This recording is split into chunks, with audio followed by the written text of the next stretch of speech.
strength and hope for approximately 45 minutes. We ask out of respect for our speaker to please remain seated until he has finished. It is my pleasure to introduce the speaker for this meeting, which is Kurk.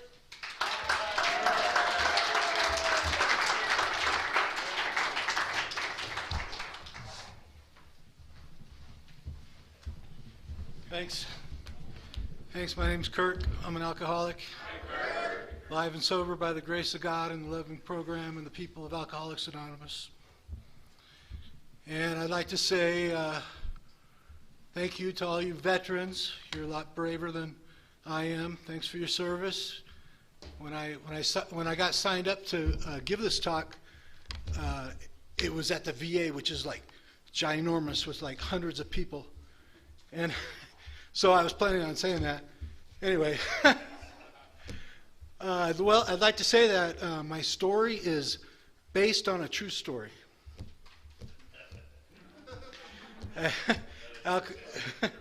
Some of it's hard to remember, you know, it's a little blurry.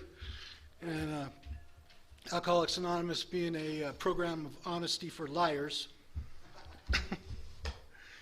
Anyway, I drank. My sobriety date is December 20th, 2015, which my sponsor constantly reminds me is 4 years, not 2 months till 5 years. Anyway, so when I was a kid, I grew up in the San Fernando Valley, and my mother wasn't married, and I kind of got raised by my grandparents. And my grandfather, such a cool guy. He came from Italy, and I think, was it 1903, I think, through Ellis Island, and he used to always tell me, you know, I ought to be selling shoes, And then they also would always tell me, Kurk, if you don't go to school, you're going to be a ditch digger the rest of your life. And I always thought that selling shoes was kind of like being a ditch digger, that you didn't want to do that. And my grandfather's brother turned 100 years old, and I went and saw him out in New York. And I found out something that I didn't know, is that my grandfather sold shoes to shoe stores. And he only quit doing that when they told him he couldn't drive up in this nice car he had, because the people were going out of the shoe store to look at the car, and he quit. And I also come to find out that he flew pylon racing airplanes in the 30s. It's like they go around, you know. Anyway, I come from a long line of alcoholics. I have a picture in my room. It's like my prized possession is a picture from 1934 of a couple of my relatives. They had a bar, Uncle Leo and Herman. And Herman is there, or Uncle Leo. They both have drinks in their hands, and this is before 1939. This is like 1934, before there was Alcoholics Anonymous. And it turns out that Uncle Leo died in AA, or I don't think he was one of the pioneers, but he did die sober. He was sober 20 years or so when he died, which is probably around 2010. Anyway, so I followed my grandfather around all the time, and every day he would say, "It's time for my medicine," and he would go make a highball, he called them, you know, bourbon and 7, and he would drink those, and I thought it was great, you know. TV, everything on TV was war movies and westerns, you know, and that's what men do. They walk into the bar and they have it, whiskey, you know, whiskey. And so I always thought that, you know, the measure of a man was how much he could drink. And so when I got older, I started drinking, and turned out I drank the same drink. I didn't really realize I was doing it, but I always drank bourbon and 7, and I called them highballs, and it was just normal. I thought that was, the way everyone did it. And then I became a carpenter in California, building houses, and that was it was required to drink. If you're in the carpentry business, building houses, drinking was pretty much required. I mean, you drank started around noon, after work, drank, and they said that the strategy in the boss's mind was that if you drank after work, you would go home and go to sleep and show up for work the next day. So that's what I did, and I got married, and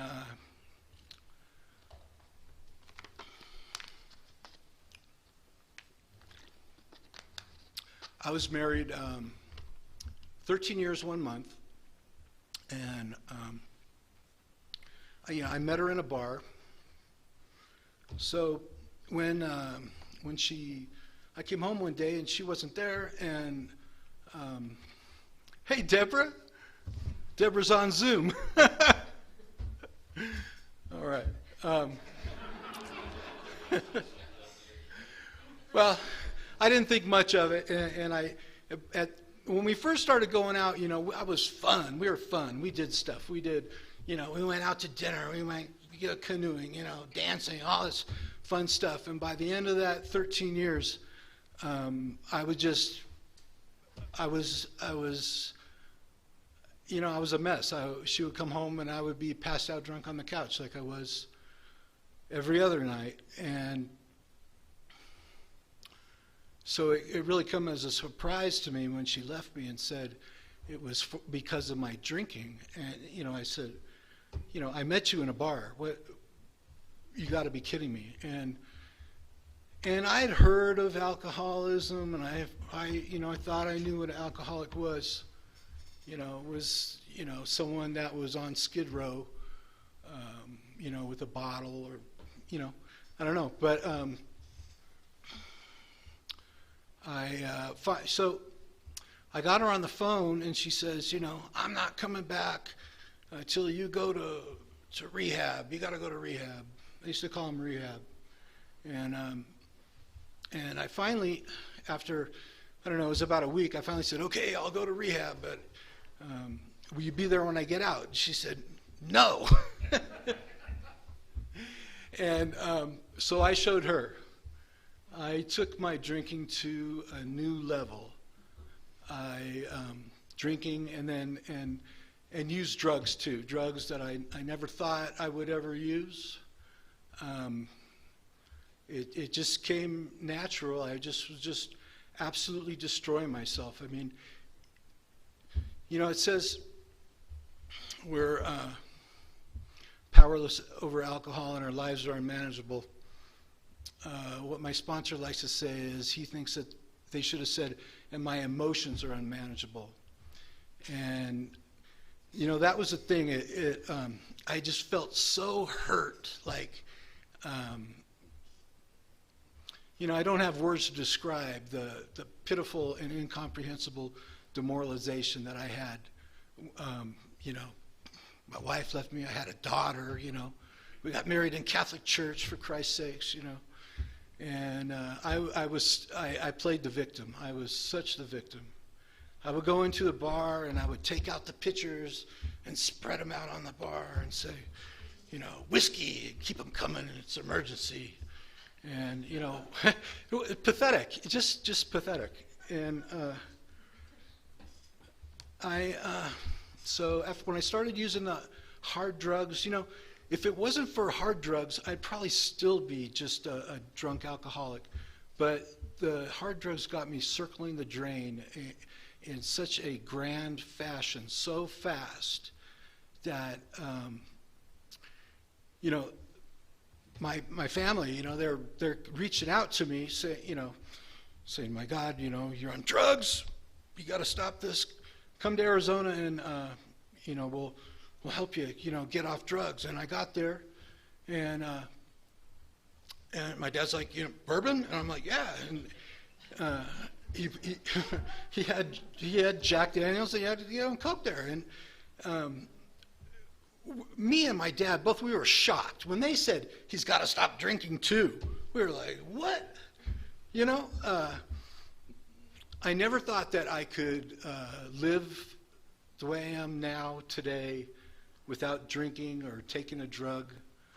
I'm just okay, I can just be me. I spent my whole life saying, I need a drink, I need a drink, I need a drink. That was the goal of every day, was to get up, and go to work and make enough money to keep my drinking going. And so I've been, this is around 2002 when I came to Arizona. And I put some time together and went to jail a few times. I thought, my God, there's no police around here. Well, they actually seem to know who everybody is in Arizona, and it's easy to get put in jail. And I was put in jail, and at this point, my bail could have been $5. Nobody would get me out of jail. My bail was $500, and they let me sit in jail for 30 days. And I know a lot of people do a lot longer than 30 days, but 30 days it seemed like a sufficient period of time for you to get the hang of jail. Just about by the time I got used to it, then they let you out. Anyway, I took a hostage, got married again. Married an alcoholic, and one night, I think, I don't even know the date we were married. I know we were married in Vegas, but I'm not really sure what year it was. I'm not really sure what month it was. I don't know. And it wasn't long till she said, "Hey, Kirk, I got to tell you something. I've been drinking these little airplane bottles of booze." And I said, "Well, if being alcoholic is, if being sober sucks so bad, I'll drink with you." And I drank with her. And the next thing you know, boom, I was in jail again. Like 2 days later, in jail. Innocent, of course, it was a big misunderstanding. And, all that stuff blew over, and I'd been in and out of AA for, a few years, definitely. It was more like 2009, she was gone. She left me and rolled her car between Sunset Point and Black Canyon City and broke her neck, her back, everything.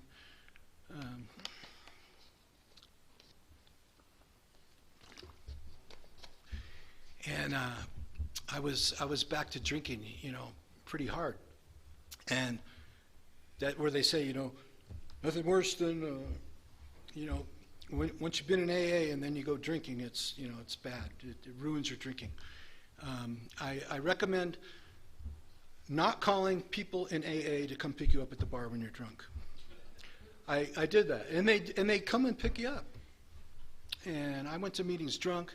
I went to meetings hungover, and I would ask the old timers, how can I just get 24 hours? I had years, and I can't even get 24 hours. And it was just in Sedona. I was in a noon meeting, and a guy comes out, and he sits on the tailgate with me, and I'm going, yep, all my problems. I had so many problems. And he said, "Well, sounds like you have a spiritual malady and a mental obsession." I'm like, "Oh, how did you know that?" He says, "How about I come over tomorrow and we'll go through the big book together.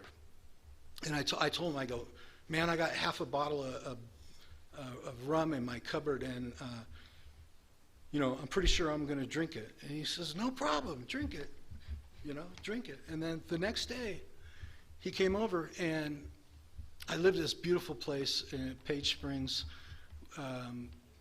It was 4 acres with no fence, and the yard just went all the way to Cottonwood. And we would read the big book, and then we would go on a hike, and then we would read the big book some more, and he would go home. And then the next day he'd come over, and we'd take turns reading the big book. We'd go for a hike, and we'd read some more, and then he would take me to a meeting. And that went on for a long time. And I finally did the steps, like it says in the book. He connected all the dots for me.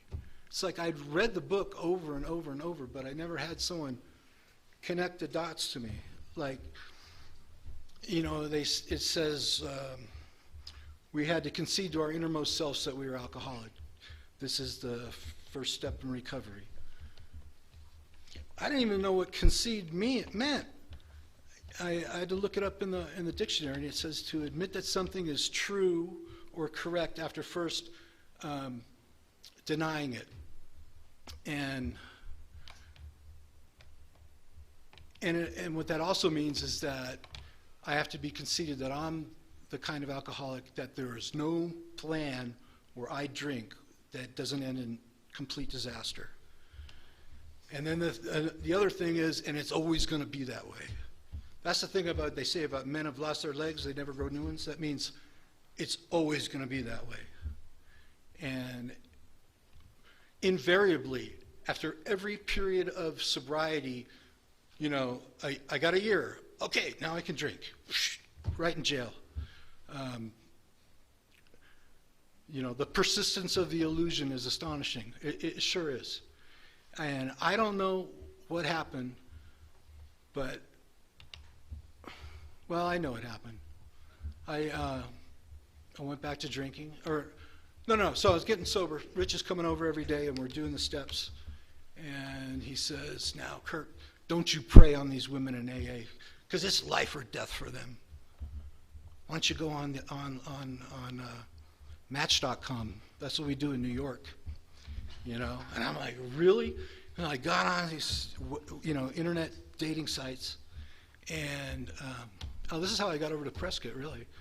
I met a girl on there, and she lived in Chino Valley, and I drove out there, and then it snowed, and she was so gorgeous, and I was just out of my mind. And she says, are you sober? And I go, yeah, I'm sober. She says, oh, so am I. 4 days. And I'm like, oh, that's so great. That's so great, And then she, about a week later, she has me meet her parents. And her mother says, are you sober? And I go, yeah, I'm sober, 10 months, something like that. And I go, yeah, and she's got a week. And she says, she's only sober because she was in the hospital for alcohol poisoning. And I, shoot. So I found the sickest alcoholic woman in the Yavapai County. And stuff started happening, like she was drinking, vodka and Coke. Gross. And I never saw drinking like this before. I mean, she would get the biggest glass she found, go over to the refrigerator, and go chink, chink, chink, chink, chink, get the ice. And then she'd put all this booze in there, and she would drink it, and the ice would melt, and then she would save that and put that in like a 2-liter bottle and make a new one. And I was like, you're killing me here. You get a regular glass, you put ice in there, you put it until the ice floats, put a shot of mixer in there, and that's how it's done.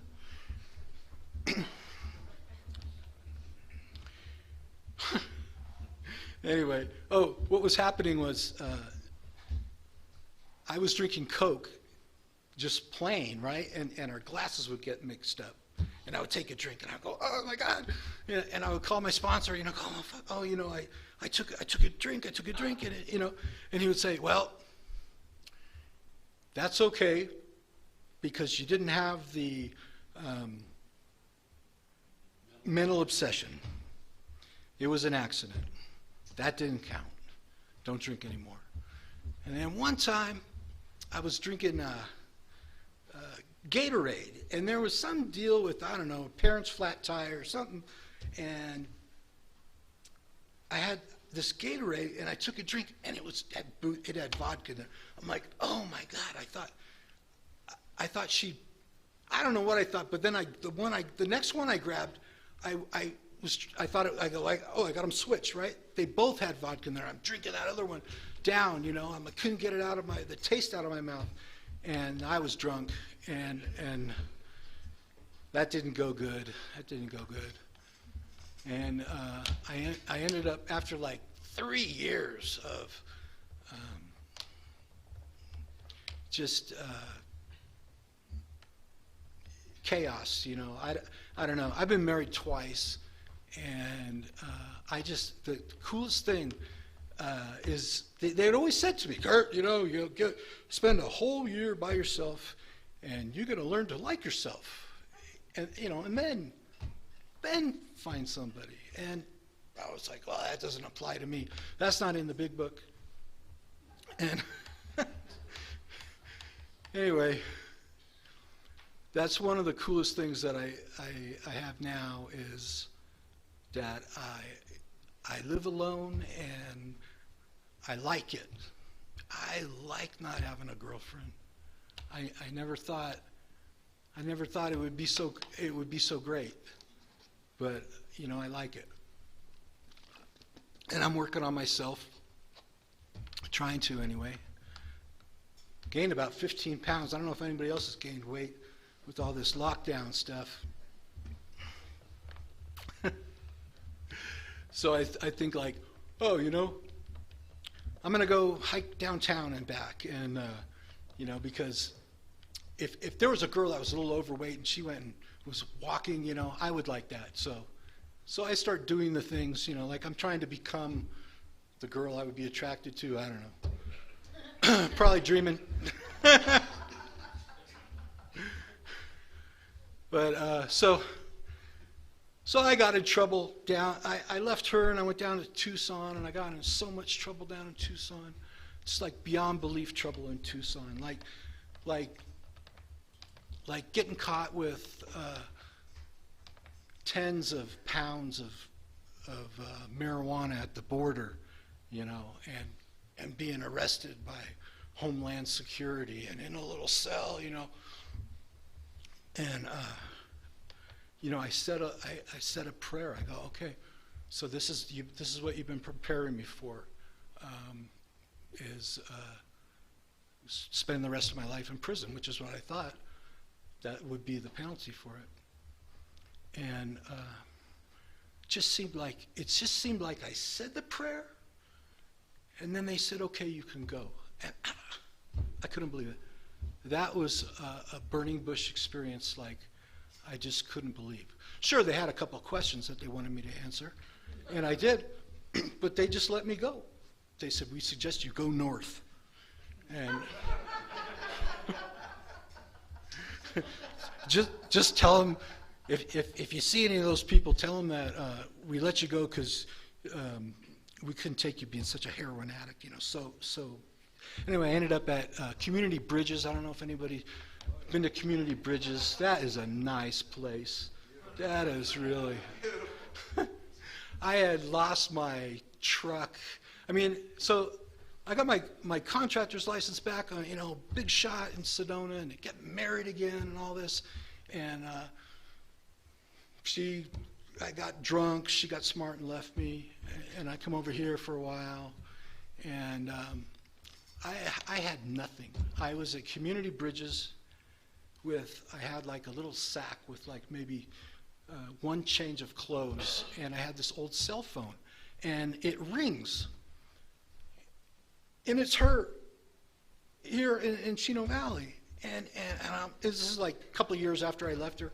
She's like, hey, come see me, you know. I'm like, I can't. I don't have a truck. It's against the rules. Let me call you back. And all the guys, I mean, this is the dead of summer. I mean, it was like 120 degrees down there. And the guys go, that girl called you? I'm like, yeah. She wants you to go see her? I'm like, yeah. It's against the rules. And, you know, and they go, dude, if anyone anywhere wanted us, we would go. Go! Hitchhike. I'm like, really? Yeah, hitchhike. So I'm like, I must have looked so bad. And I'm trying to hitchhike from Phoenix up to Prescott, you know, and nobody's picking me up. And I got this little sign, you know, Prescott, nothing. And so I had these bus tokens. They give me these bus tokens. And so I got the idea. I took a bus to the most northest spot in Phoenix, and I thought that maybe I would do better there. And sure enough, I got a ride, boom, to Anthem, boom, I got another ride all the way to the Circle K up there, and then a guy took me right to her house. So I guess I'm supposed to be here.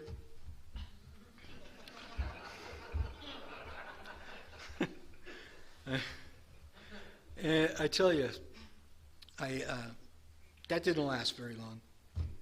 A few days, and I was like a handyman, and I had some customers that lived here in Prescott, and I go walking up their driveway, you know, and they're like, the guy's out there like watering the lawn, and he goes, Kurt, what are you doing here? I'm like, maybe you could help me get into a halfway house or something in Prescott. And he said, yeah, we could do that, but you look really sleepy. Why don't you sleep for a couple days in our guest room? And I did that, and I got in at the church on the street there. That's an interesting place.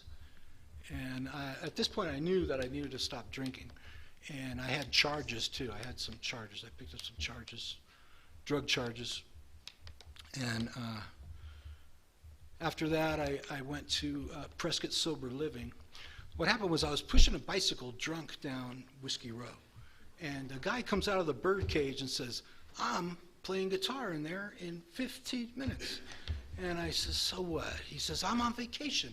I'm like, I don't get it. And I said, well, you bring your guitar on vacation? They go, no, I'm borrowing theirs. And I went, oh, whoa. So I went and I got on the list there, and I got up at the birdcage and I sung some Heartbroken Hillbilly stuff, and they liked it. And a guy says, why don't you come with me down the street? We'll shoot some pool. I'm like, okay. And he's buying. I'm living in the bushes. He goes, where are you staying? He goes, where are you staying? I go, in the bushes. I'm staying in the bushes.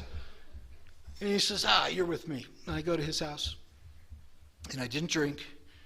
And then I called Prescott Sober Living, and they let me come in on like a scholarship. I ended up paying them for the month I was there. And boy, I wish I could say I didn't drink after that, but yeah, I drank after that. I was there for a month, and you know, I could take a shower, and you know, I got a job, and I rented a room from a guy. The day I left, the Prescott Sober Living guys came in, and they like tackled this guy. It took an ounce of heroin and a gun from him, and I was there when I left out of there. I mean, that was the day that I left. That was my last day there, so that was a good thing. And I got an apartment downtown, and I was on probation, and I was drinking when I thought I could get away with it. And I thought I just had it made. You know, I lived downtown. I could walk to Whiskey Row. I could walk back. I got no nag wife, girlfriend. I thought I had it made, and I opened the door like one too many times with a beer in my hand, and it was probation. And they said, you are going to see a judge this time. And that scared the shit out of me. And I called the guy that I had met in AA around here. And actually, I met him in school. And he's a good friend of mine now. He's got 10 years now. He had 5 when he was giving me a ride to class because my car wouldn't make it. I had a pretty rotten car, alcoholic car. And he says, hey, go to this meeting, get a sponsor. And I said, okay, and I went to the meeting. He told me which one to go to. Afterwards meeting. And an old guy there asked me, he said, let me take you to a meeting tomorrow at noon. And we went to a meeting at noon. And that was, I haven't drank since. And December 2020, December 20th, God willing, I'll have 5 years in a row, weekends, holidays, nights. And a funny thing happened to me, I've been in AA a long time, and people are always saying this happy horse shit, like, God's got better plans for you, or, your life is going to be way different than you think, And when I was in that jail cell, I was just thinking that the best I could do was maybe somehow find a way to kind of enjoy prison a little bit. And it's been so much better than that. I had a little apartment downtown, and so I'm talking to this old guy from afterwards, and he goes, and I'm telling him, about all this drug stuff, and he's like, oh, I don't know if you can help me. And I'm like, I don't think you can. And so I called my old sponsor up, and it turned out that he had been taking a meeting to Prescott once a week for 5 years at Chapter 5, a big book study. And it was like 2 blocks from my apartment. I called him up, hadn't talked to him in several years, and he goes, you have a spiritual malady and a mental obsession. I'm going to be in Prescott at 4. And if you know where Chapter 5 is, it's right on the, and I went there, and he started sponsoring me again. I did an inventory, and what we did was that they were tired of the Chapter 5 anyway, so we started another meeting at Anchorage, and so once a week for 2 years, he would come, and we would go through the book, just like he did at the porch with me at the halfway house, and it was about an hour and a half every single week. But we would just go from the doctor's opinion, the first 105 pages, just to the end of working with others, the forwards through working with others. So we don't need any of the Al-Anon chapters. And I don't know, people like to make jokes about Al-Anon, but I know it's helped a lot of people. I'm just kidding. I don't mean to diss Al-Anon.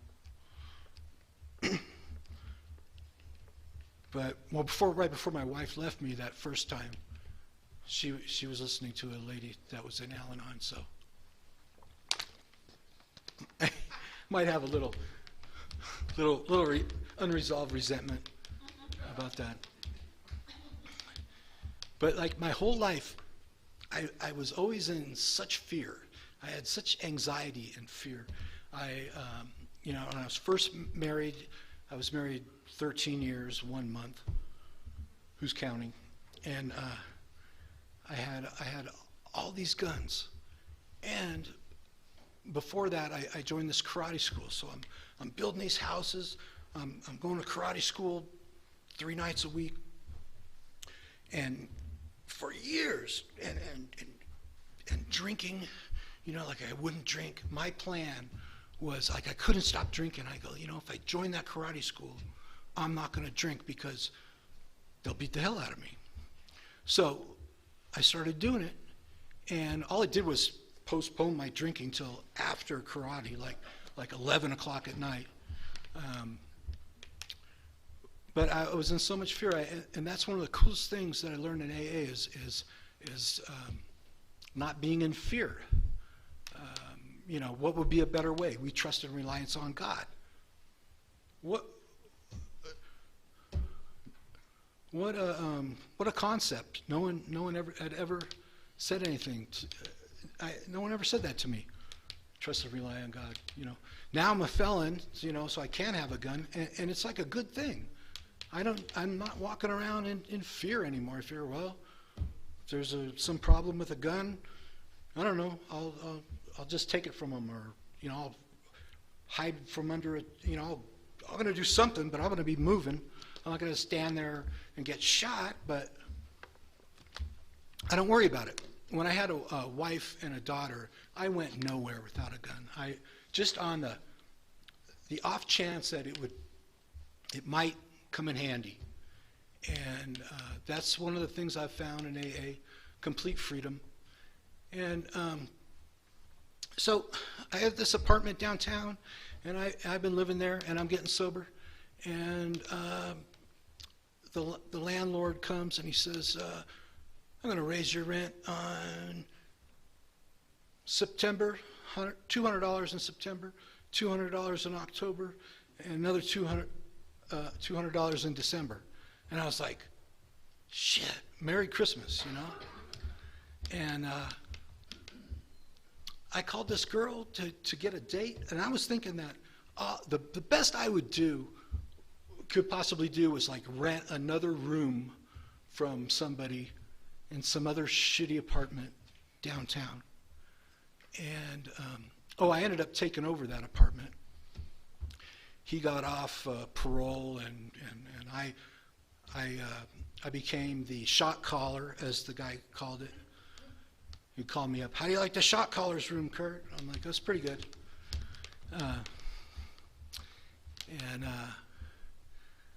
So I'm thinking I'm gonna get another shitty apartment, and I call this girl, and I'm like, yeah, how about a date? She says, I want you to call this lady. And she knew I'd been sober, and I called the lady, and I was 3 years sober 3 years, and she has me come over there and meet with her, and I started going to school. Since all this time, I got my associate's degree from Yavapai College, and I'm still taking courses. Almost got the bachelor's degree in psychology. I don't know why. My brother's a psychologist. I don't know. And I'm just finding out, like, most of the psychologist stuff they tell you to do is exactly like we do in AA. They call it like catastrophizing. I'm like, that's awfulizing. They're like, what? And they do mind reading. And I'm like, oh yeah, we do. That's just like AA, thinking disturbance. Because that's a problem. The problem centers in my mind. I have a thinking problem. I don't think normal. And that's where the sponsor comes in. I'll get to that. Let me finish about the call the lady. So I call the lady, and she wants me to be a halfway house manager. And she gives me the keys to this custom home right at the base of Thumb Butte. I mean, this is like granite countertops, stainless steel. I couldn't believe it. Just washer and dryer, high-speed cable internet. I mean, for a college student, it was really good. And there was no one there but me for 3 weeks, and I'm convinced that I am screwed. I'm like, oh, this is bad. My apartment was crap, but it was my apartment. I liked it. And someone told me alcoholics don't want to get out of their own shit because it's warm. Oh, is that on TV? Anyway, so I'm looking around, I'm like, this is what they're talking about.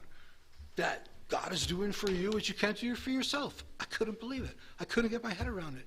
And for 3 weeks, it was just me. And then, a nonstop parade of knuckleheads that I try and help. And Then they had me move over to another place, even better.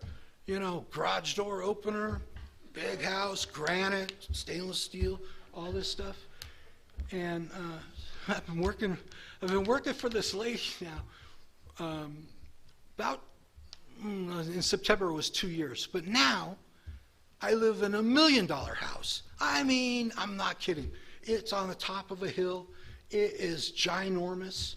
It's got this kitchen. Everything is stainless steel, and, you know, and the view. And I'm just like, I was looking around last night, and I'm like, this math doesn't work. How can I be living in this house? It's the third one now, and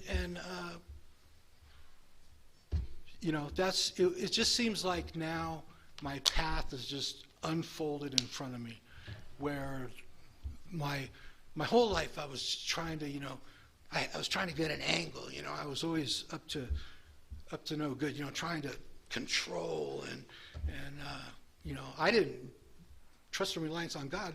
Hell no. They said, you know, you're supposed to pull yourself up by the bootstraps and make something of yourself. And so I thought that meant, you know, drinking all the time. Yeah, it was like my emotions.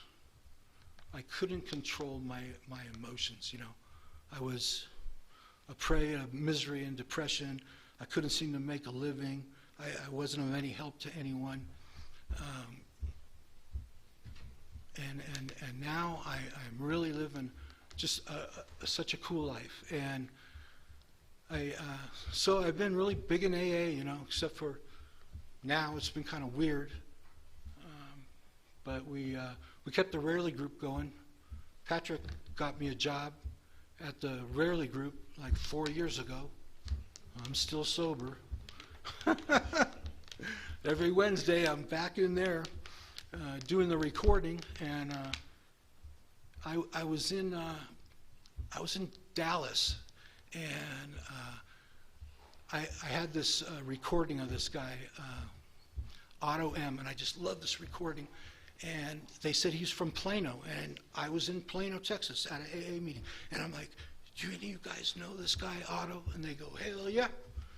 He's one of the founders of this meeting, but he moved to Arkansas. You want his phone number? And I'm like, yeah, I got his phone number, but I didn't really have anything to say to him. And then I got the idea that we could put the AA talks on YouTube. And that way, because nobody's got the CD player anymore. New cars don't have CD players, I don't know. And so I started a YouTube channel, and I called him on the phone and asked him if I could put it on the Rarely Group YouTube channel, and he said yeah, and what a thrill. And so now I'm thinking, now I can call all my AA heroes, and because I got something to say to them. Can I put your talk on the Rarely Group YouTube channel? And that's the one thing I forgot to say when Mike gave me, one day Mike says to me, I want you to call Clancy. Here's his number. Take down this number. Tell him your name is Kurk Leach and Mike Bennett is your sponsor, and you just want to thank him for all those great talks he did. And I was like, I couldn't believe this. I couldn't believe this. I called him. He answered. I don't know sure what I said, but it went okay. It went okay. And so that's something that I could say that, you know, not a lot of people can say that they've actually called Clancy and he picked up. Thank you all for staying here. I don't know if I crossed all my T's, probably not. But if you're new here and you don't have any hope, you can borrow our hope. There are no unbeatable odds. You could get this thing.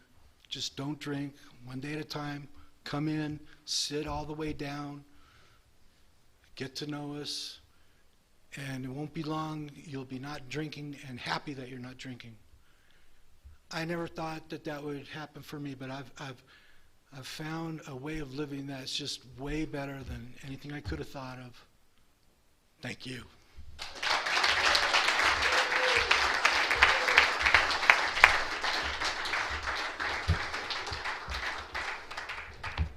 Let's give Kirk another hand.